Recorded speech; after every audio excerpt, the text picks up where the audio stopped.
Alright guys, today we're going to be talking about the Spirit Beast. It's been a long time coming. Been intended to make this video for probably about a year now, but finally got around to it. This video will not include the dragons, but there should be a video on dragons coming out within the next weeks to months, we'll see. So keep your eyes peeled for that.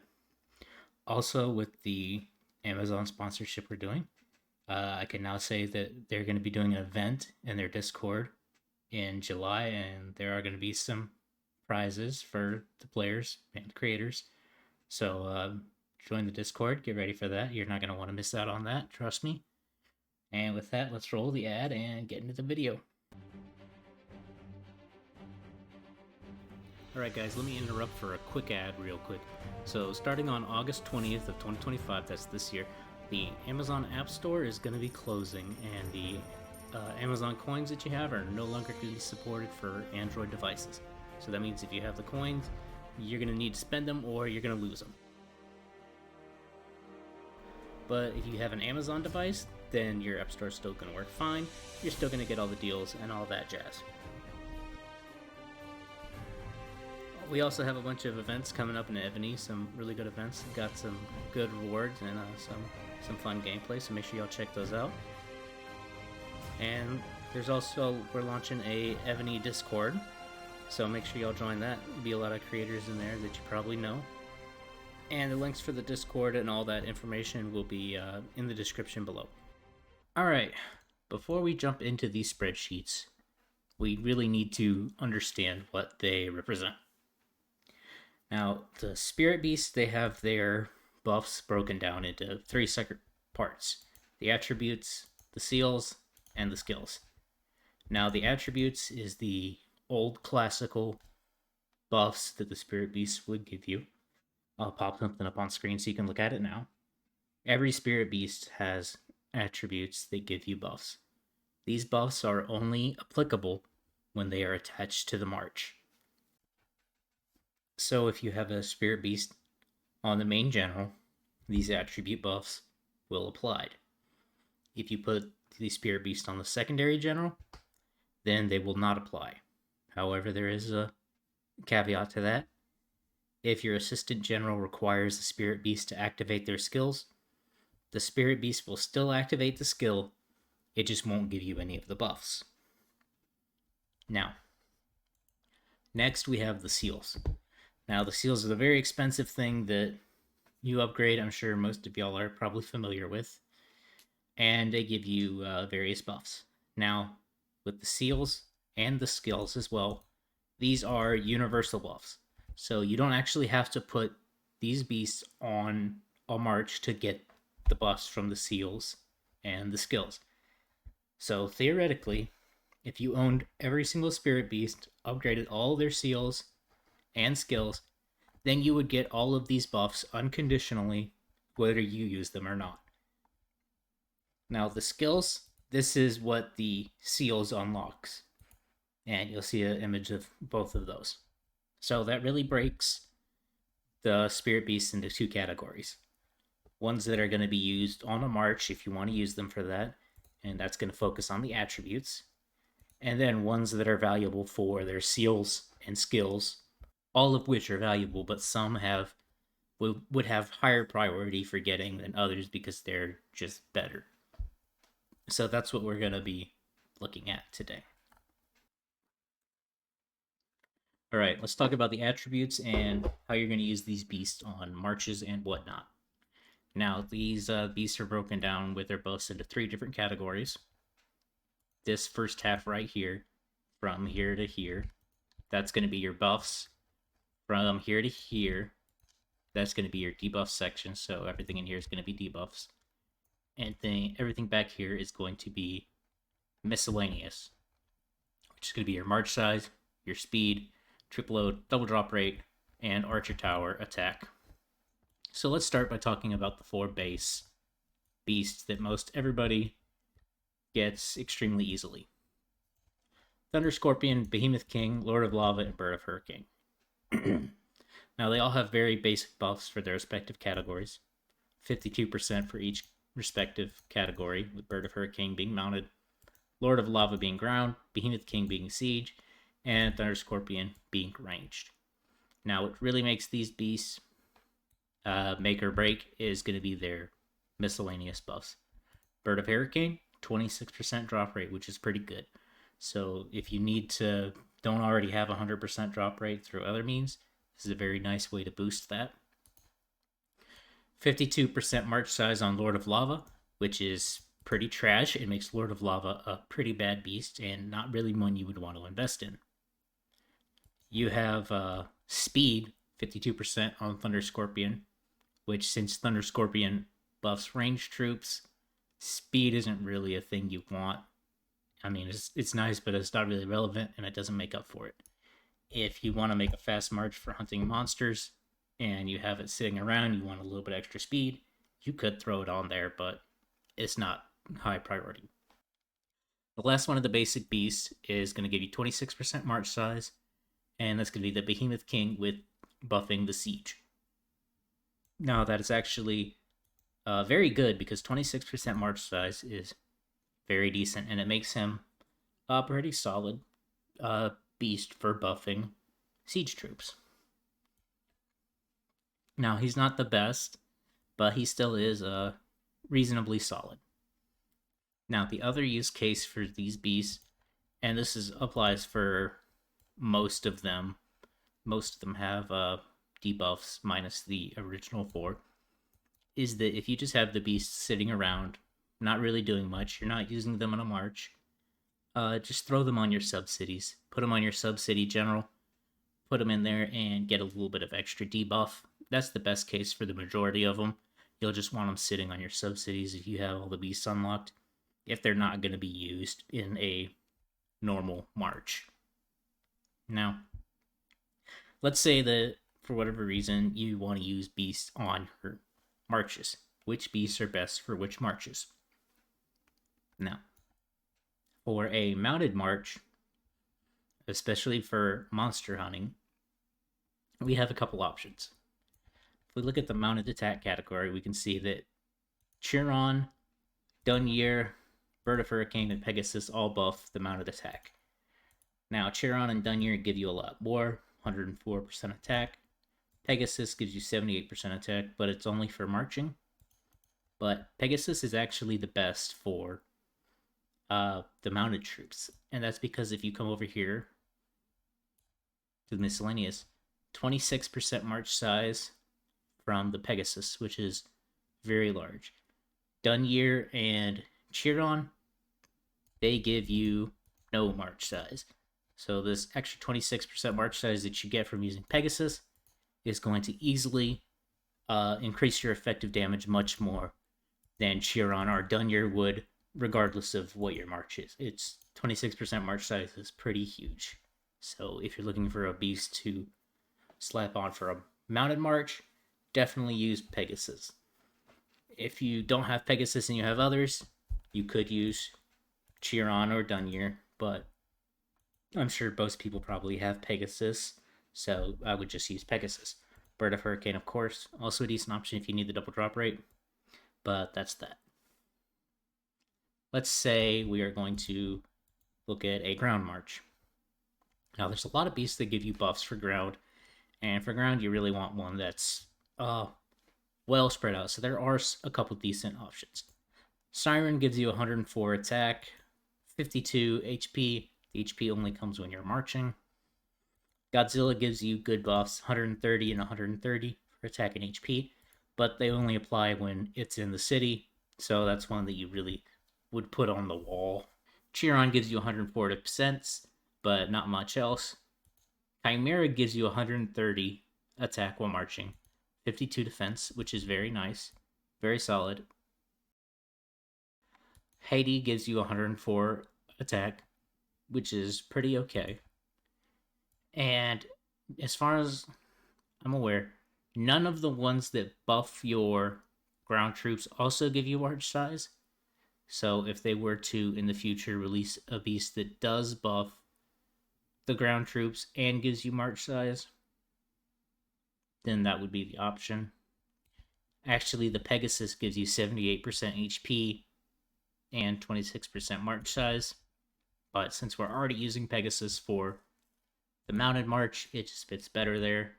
I would prefer to use that there, but you could use it for a ground march.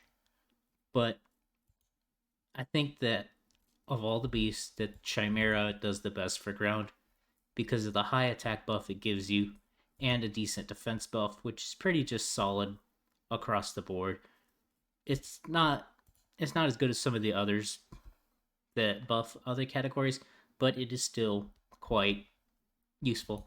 And Chimera is a beast that you're not going to want to miss out on, and we'll look at that when we cover the skills. I'm sure most of you are aware. Chimera is very busted when it comes to the skills, so it's definitely a decent ground march, and it's one that you definitely want to use. Now, for a ranged march, once again, we have a bunch of different options. Thunder Scorpion, which is pretty not good. Nine-Tail Fox gives you 78% attack and 26% march size, which is a very good combo. Kong gives you 102% attack and 102% HP, which is very nice. Kong also has 26% march size as well, so that does mean that he does outclass the Nine-Tailed Fox in terms of buffs. We also have Thunderbird,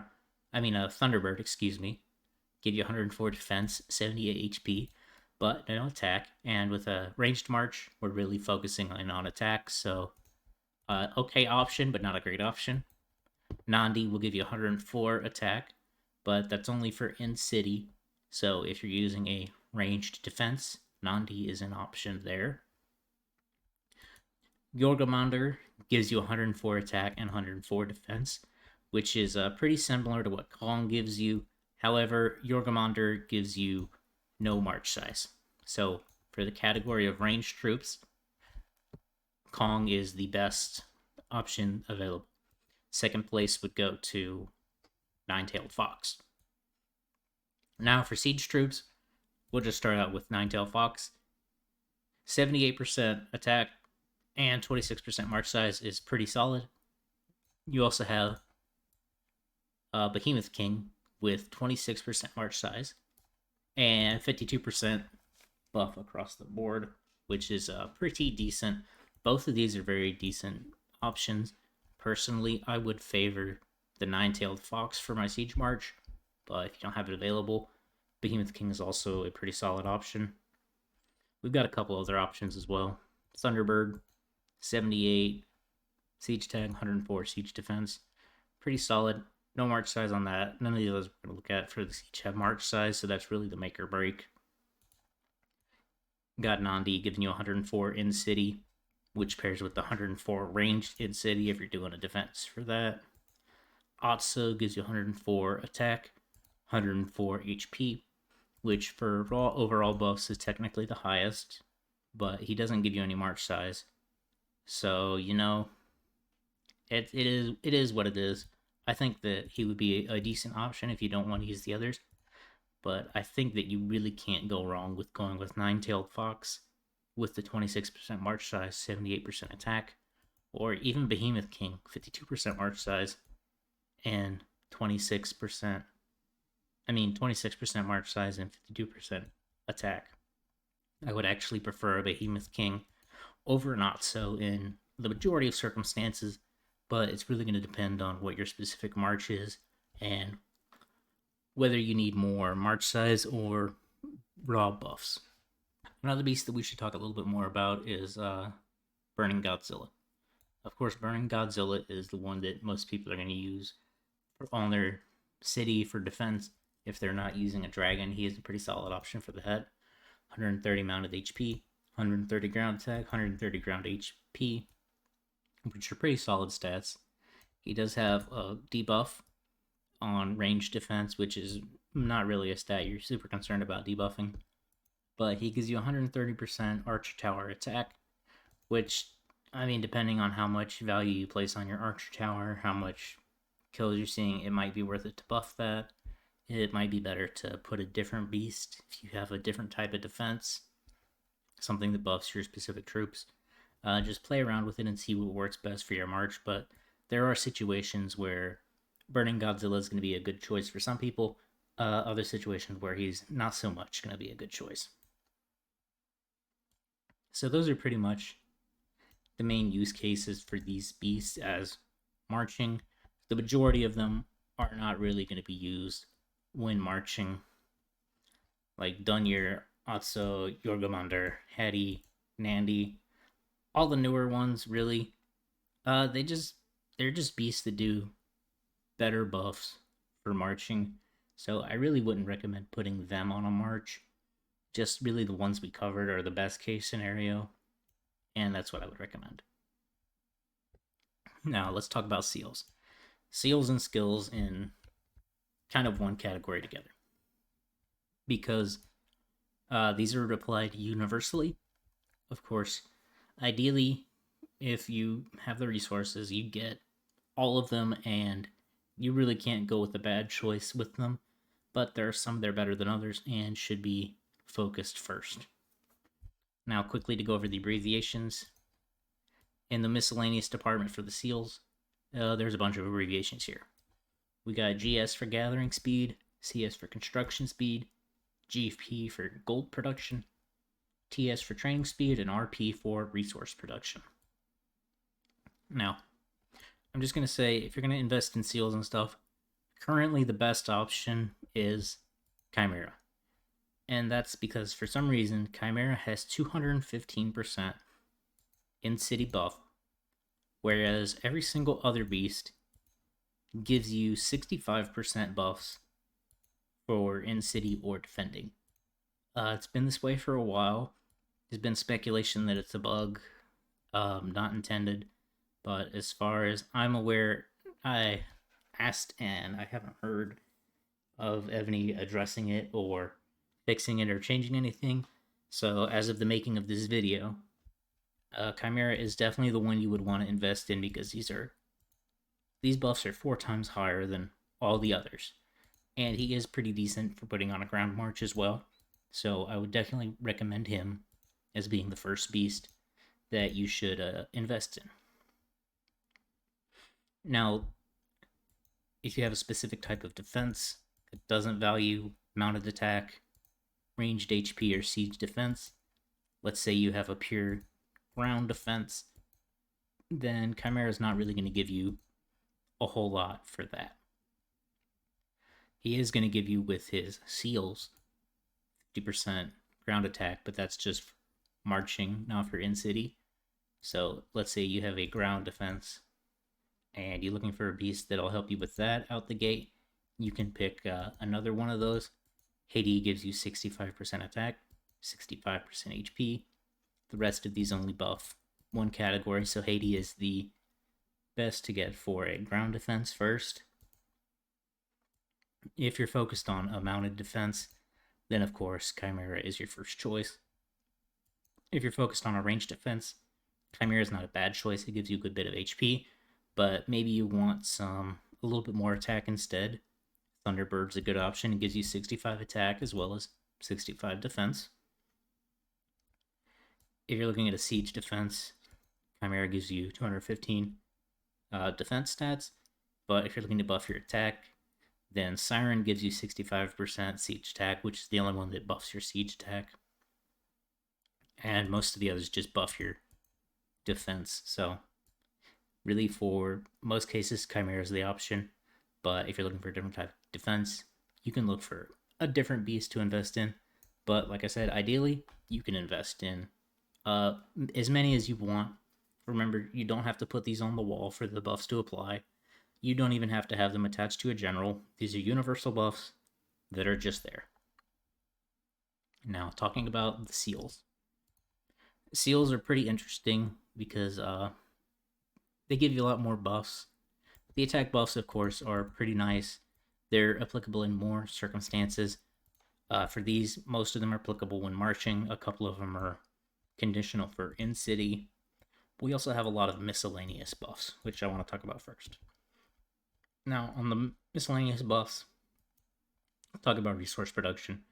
This is an area that people leave undervalued a lot, but I know that some people do try to maximize their resource production. So if you're looking to maximize your resource production, Of course, there are a lot of other ways, but beasts are actually a solid way to do that.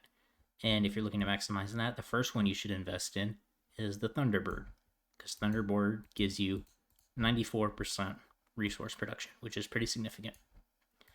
We also have a bunch of others that'll give you 74% resource production. And I have this spreadsheet built a little bit wonky right now so that you can't look at the beast's name next to the numbers. But if you're looking to maximize that, I recommend downloading the sheet. And at some point in the future, hopefully, Dreams will have this little wonk fixed, so you don't have to worry about that. We also have training speed buffs here, which I don't think really anyone's super concerned with. They are useful and nice, but I don't think it's a make or break on whether you choose a monster. Same with gold production. Both of these are for sub cities, which are okay. Construction speed, yeah, some of them have them, some of them don't. It's more of a hit or miss. I don't think anyone's optimizing for a construction speed keep, so they're there, but most of the buffs are reasonably similar with 10 or 12. GS being gathering speed, you may want to have a gathering speed march, and there are a couple beasts that'll help you with that. Otso, Hadi, and Nine-Tailed Fox all give you 20%, and then there's a couple that give you 16%, which are pretty decent. None of these beasts give you passive archer tower attack or double drop rate. Of course, these two categories are just carried over from the previous one because I just copy pasted it and then added on the new ones. Most of them will give you some troop load, which troop load is pretty not useful. All of them will give you some degree of speed, and these speed stats do stack. So if you get a lot of spirit beasts, a lot of speed, you can make a very fast march, so that's pretty neat. I wouldn't say particularly super useful, but it is pretty neat. None of them give you any march size, which, if they did, that would be a very overpowered skill. If they ever do in the future, make sure to check that, and if they do give you extra march size, free march size is always a must, so definitely invest in that, but I don't foresee that happening in the future. Anyways, let's talk about the buffs. Most of the buffs are pretty standard. They'll either be 50% or 64%, but there are a couple, and leave a comment if you know why this is. I just find this really weird. For some reason, Nandi gives you 67.2% ground HP when marching, and same for Dunyear. And I don't believe I've ever seen Evony put a decimal place in their buffs. So why they chose 67.2, I don't know. It's just a really weird number. It's not even that big of a difference from the 64 they give everyone else. If they did a 67, I would get that, I guess. Just make it slightly better. But I just don't understand why they put the 0.2 there. If there's something I'm missing, is this like an Easter egg or something? Let me know, but just like, it's just really obscure, man. Anyway, depending on what march you're trying to buff, is going to be which beast you're going to want to invest in. Of course, I would first recommend Chimera, and Chimera is going to help out your mounted troop with its seals a little bit as well. It's going to give you 64 defense, 64 HP, and that's on top of the 215% attack size. So if you're doing a mounted defense, you get 64% extra in city with the 215%, which is very nice. It's going to give you 64% for the marching, the HP, which is a decent little bit. Other mounted category ones that are interesting, we're just going to look at the marching. We've already really looked at the in-city. Pegasus gives you some, which you're going to be using on your mounted troop march anyway. 50% is decent. Got Chiron giving you 50%. Nandi and Dunyer, which, since they're universal, you can stack them. I wouldn't really recommend choosing one based off of the seals. I would recommend first choosing them based off the skills.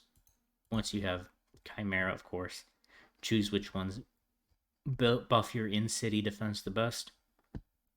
There are a couple of seals that do give you in-city buffs. Like Siren gives you 64% mounted defense, which if you already have Chimera and you're looking to buff your mounted in-city defense a little bit more, you could get Siren to get a little bit extra. Yorgomander gives you a little bit of mounted troop defense as well. Yorgomander also gives you some amount of HP. Really, it's just pick and choose which ones you want to use for yourself. Outside of the resource production buffs and then the buffs for in-city, since these are universal, I mean, I'm not going to list every single which one you want. There are use cases for each one. They're really just different buffs. I'd say if you want to decide which one, you can pause the video at whatever point you want to look at the buffs and decide from there, or you can just download the spreadsheet, look at it for yourself. These tools are really for y'all to use to help decide what to do. I'm just giving suggestions. All right, I think that's about all the time I have for today. I'm sure that y'all are still gonna have a bunch of questions about the beast, but so just leave a comment below. I'll try and answer them down there. If you see somebody else ask a question and you know the answer, feel free to reply to them as well. So yeah, that's it for today. I'll catch you on the next one.